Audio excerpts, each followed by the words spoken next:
आपके सामने है दुनिया का सबसे नया देश। इस देश का नाम है बोस्निया और हर्जेगोविना।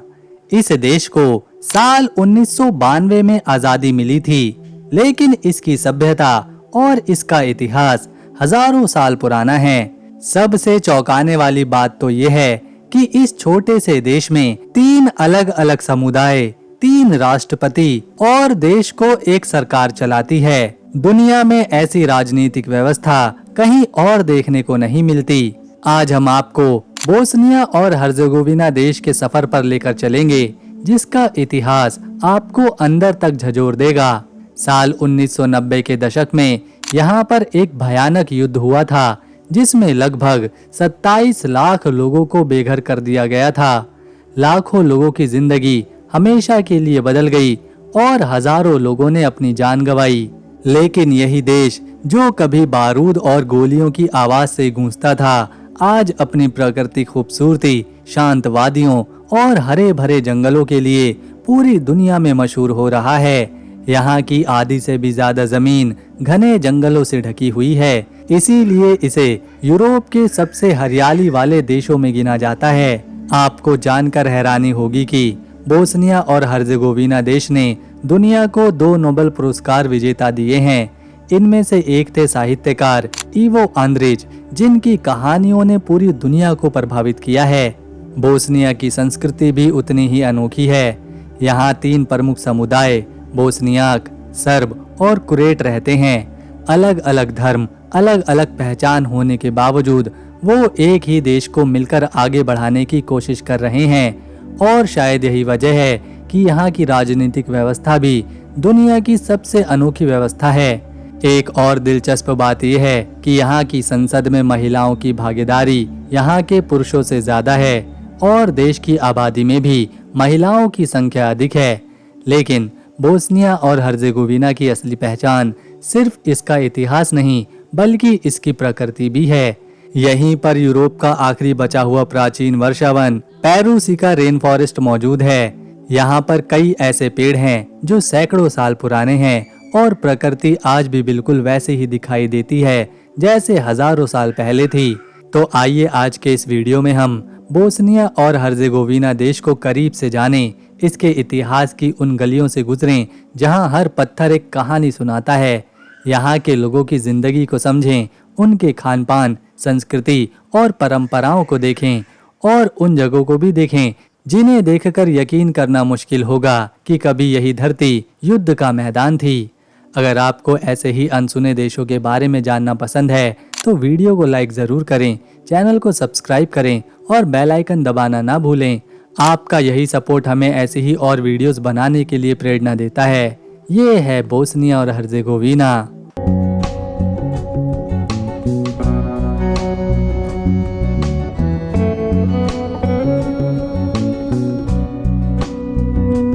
नक्शे पर देखें तो बोस्निया और हर्जेगोविना दक्षिण पूर्वी यूरोप में बाल्कन प्रायद्वीप के बीच में दिखाई देता है। इसके पड़ोसी देश क्रोएशिया, सर्बिया और मोंटेनेग्रो है। ये देश बहुत ही छोटा है। इसका लैंड एरिया केवल 51,157 स्क्वायर किलोमीटर में फैला हुआ है। आप इसे कुछ इस तरह समझिए जितना हमारा हरियाणा राज्य है, बस उससे थोड़ा सा ही बड़ा। यहाँ की आबादी करीब 31.4 लाख है, जिसमें 53% महिलाएं और केवल 47% पुरुष हैं। यहाँ की 51% आबादी इस्लाम धर्म को मानती है, जो इसे यूरोप के सबसे बड़े मुस्लिम आबादी वाले देशों में से एक बनाती है। इसके अलावा 46% लोग ईसाई धर्म को मानते हैं और बाकी 3% में अन्य धर्म या फिर बिना किसी धर्म के लोग शामिल हैं। बोस्निया और हर्जेगोविना में कन्वर्टिबल मार्क नाम की करेंसी को इस्तेमाल किया जाता है। एक कन्वर्टिबल मार्क की कीमत भारतीय रुपए में 51 रुपए के बराबर है। दोस्तों, ये तो थी बोस्निया और हर्जेगोविना के बारे में सामान्य जानकारी, लेकिन इस देश को समझने के लिए हमें इसकी राजधानी को भी देखना होगा, जो है साराजेवो।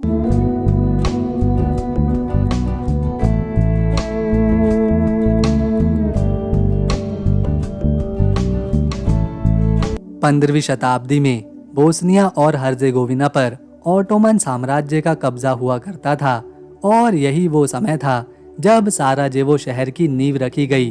1461 में इस शहर को पहली बार बसाया गया जब ऑटोमन शासक ईसा बेग ईशाकोविच ने ब्रोदाच नाम के एक छोटे से गांव को चुना और इसे एक शहर के रूप में विकसित किया। उन्होंने यहाँ मस्जिदें बनवाई, बाजार बनवाए, स्नानघर और एक महल भी बनवाया जिसे सराय कहा गया और फिर इसी से शहर का नाम साराजेवो पड़ा। 16वीं शताब्दी में ये शहर बाल्कन क्षेत्र का एक प्रमुख व्यापारिक और सांस्कृतिक केंद्र बन चुका था, जहां इस्लाम, ईसाई धर्म और यहूदी धर्म के लोग एक साथ रहते थे।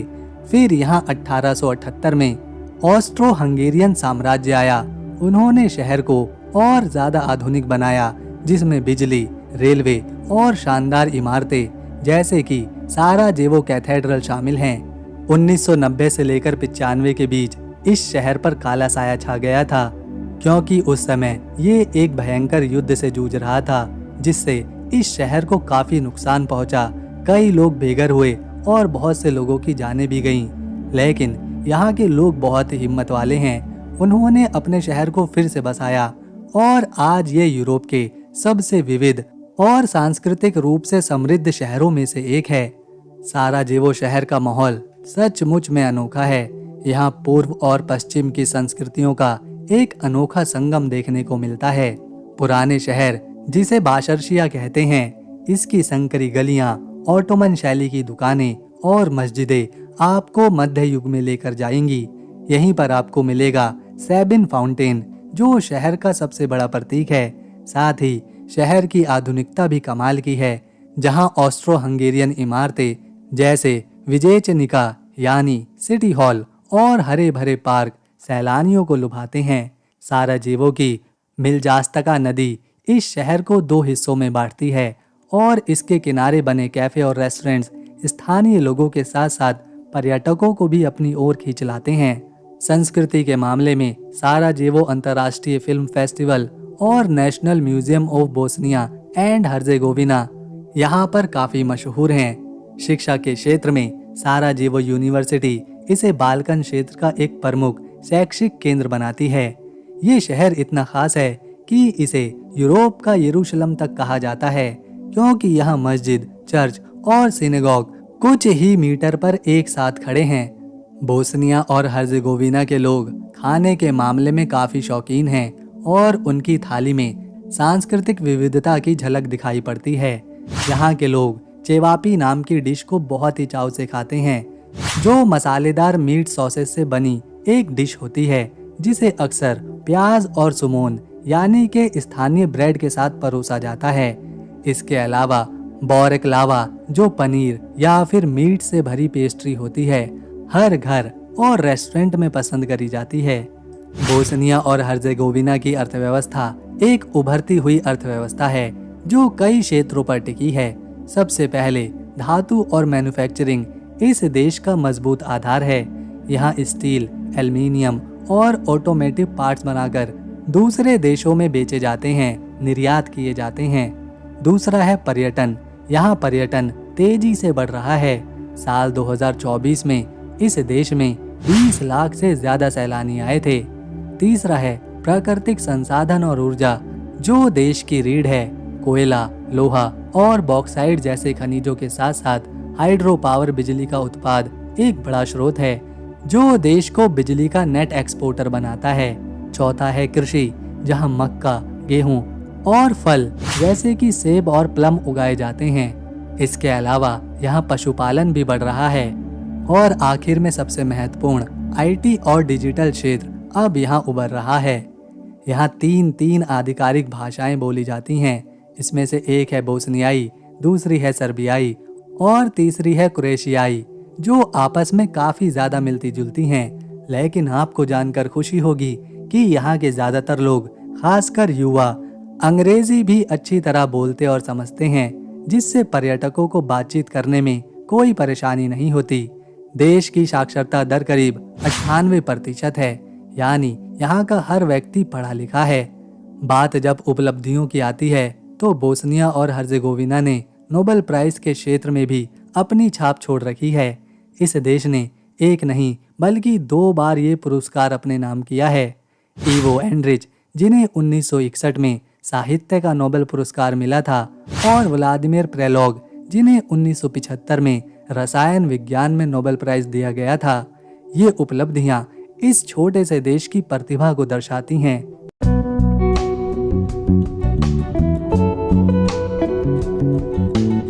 ये है क्राविका वाटरफॉल।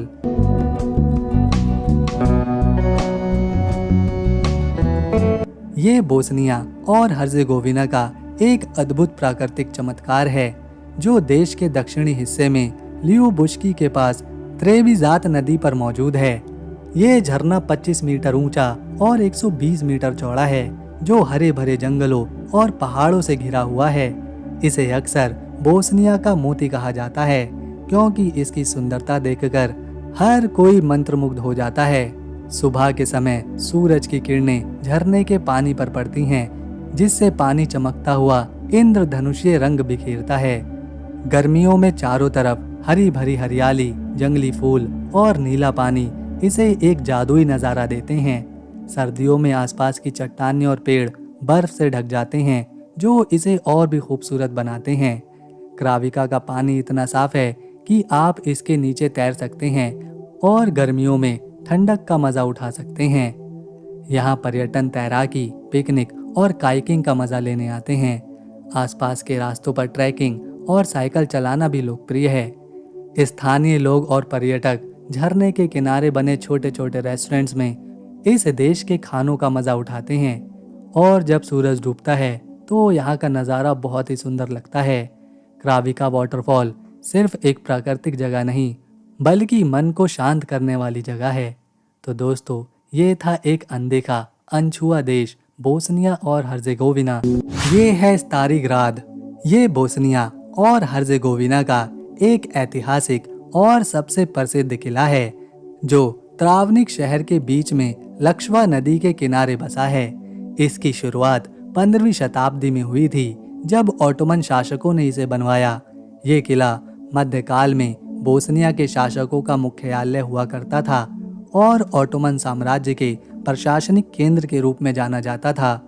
इसे बोस्निया का ताज भी कहा जाता था, क्योंकि ये रणनीतिक रूप से महत्वपूर्ण था।